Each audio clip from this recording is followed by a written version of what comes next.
تاریخ دان لکھتے ہیں کہ اگر راوی کی روایت کو کسی کھرل پر فخر ہے تو وہ رائے احمد خان کھرل ہے، جس نے بر صغیر پر قابض انگریز سامراج کی بالادستی کو کبھی تسلیم نہیں کیا تھا اور بالآخر ان کے خلاف لڑتے لڑتے اپنی جان تک دے ڈالی۔ سن 1879 میں انگریزوں نے سکھ حکمرانوں سے اقتدار چھین کر جب پنجاب پر قبضہ کر لیا تو راوی کے علاقے سے کھرل، فتیانہ، کاٹھیا اور دیگر خوددار خاندانوں کی مزاحمت پر قابو پانے کے لیے پاک پتن، اوکاڑا، منٹگمری یعنی موجودہ ساہیوال، گوگیرا اور ہڑپا کے علاقوں پر مشتمل ایک ضلع بنایا گیا، جس کا صدر مقام پہلے پاک پتن اور پھر گوگیرا کو رکھا گیا۔ صدر مقام میں ضلع کچہری، بخشی خانہ اور جیل تعمیر کی گئی۔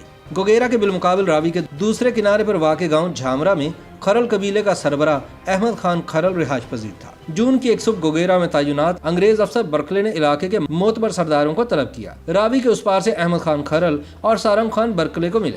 انگریز افسر نے بغاوت سے نمٹنے کے لیے ان سے گھوڑے اور جوان مانگے۔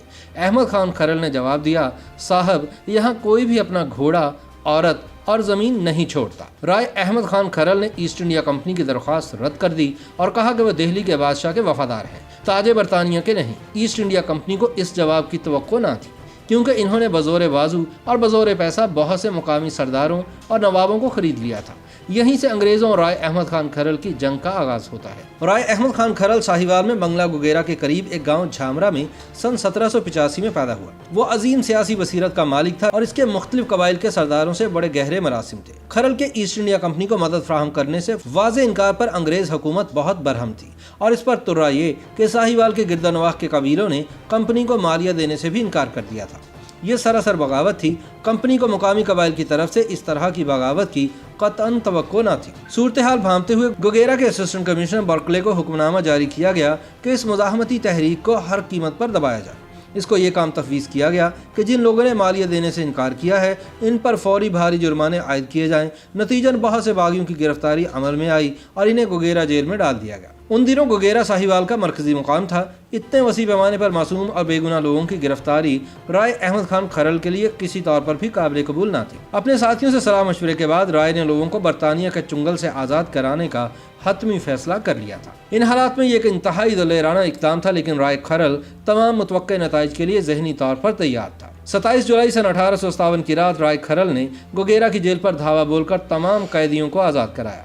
اس موقع پر کئی ہلاکتیں بھی ہوئیں، لیکن قیدیوں کی آزادی کا مقصد بڑی کامیابی سے حاصل کر لیا گیا۔ رائے احمد خان کھرل موقع سے فرار ہو گیا اور گوگیرا سے کچھ میل کے فاصلے پر گشکوری کے جنگل میں جا چھپا۔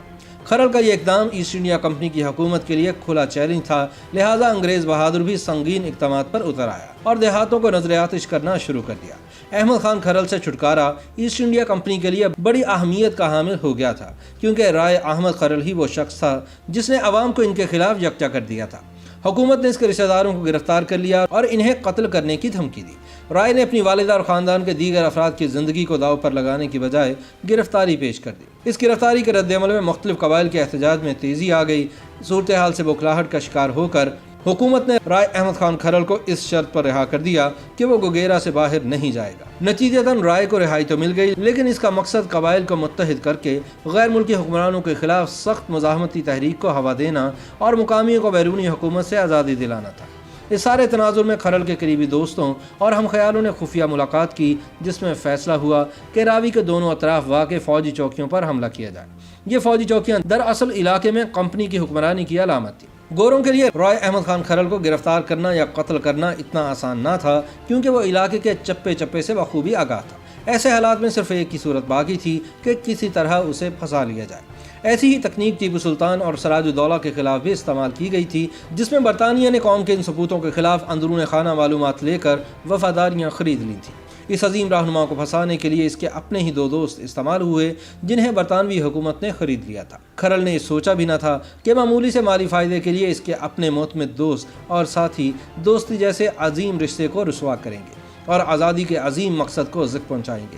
سرفراز اور بیدی دونوں اس خفیہ ملاقات کا حصہ تھے، جس کا اہتمام کمپنی نے کیا تھا۔ منصوبے کے مطابق رائے احمد خان کھرل کو راوی عبور کر کے اپنے ساتھیوں سے ملنے کے لیے جانا تھا۔ برکلے کو پہلے سے ہی کھرل کی نقل و حمل سے متعلق آگاہ کر دیا گیا تھا۔ وہ کھرل کو دریا عبور کرنے سے پہلے ہی قابو کرنا چاہتا تھا، لیکن کھرل اس قدر مستعد تھا کہ اس نے برکلے کے آنے سے پہلے ہی دریائے راوی عبور کر لیا۔ رائے احمد خان کھرل اور اس کے رفقا نے بڑی بہادری سے انگریز دستوں کا مقابلہ کیا اور انہیں پسپا ہونے پر مجبور کر دیا۔ رائے احمد خان کھرل نے نماز پڑھنے کا فیصلہ کیا۔ اس وقت برکلے اور اس کی فوج زیادہ دوری پر نہ تھی، اور جب رائے نے نماز پڑھنا شروع کی تو اس کے دوست بیدی نے ہی اس کی شناخت کی، اور کچھ تاریخ دانوں کا تو یہ بھی کہنا ہے کہ رائے پر پہلی گولی اس کے دوست بیدی نے ہی فائر کی۔ یہ 21 دسمبر سن 1857 10 محرم الحرام کا مقدس دن تھا جب عظیم حریت پسند رائے احمد خان کھرل نے جام شہادت نوش کیا۔ ایسٹ انڈیا کمپنی کے خلاف رائے احمد خان کھرل کی دلیرانہ جدوجہد تاریخ کے اوراق میں ہمیشہ روشن رہے گی۔ وہ پنجاب کی مقامی شاعری کے ڈھولوں میں ایک افسانوی کردار بن چکا ہے جسے مختلف شاعروں نے تحریر کیا اور لوگوں نے گایا ہے۔ شاعر رائے احمد خان کھرل کے انقلابی کردار کی مدح سرائی کرتے نظر آتے ہیں۔ رائے ہی وہ شخص تھا جو تاحیات انگریزوں کے سامنے سرنگوں نہ ہوا۔ اپنی اس فتح کا جشن منانے کے لیے کمپنی کی فوج نے باغی دیہاتوں کو آگ لگا دی اور رائے احمد خان کھرل کا سر تن سے جدا کر کے اسے گوگیرا جیل کی منڈیر پر رکھ دیا تاکہ مقامی لوگوں کو عبرت دلائی جا سکے۔ تب رائے کے ایک دوست مراد فتحانہ نے اپنے دوست کی شہادت کا بدلہ لینے کا وعدہ کیا اور رائے کی وفات کے ٹھیک 2 روز بعد برکلے کو بھی قتل کر دیا۔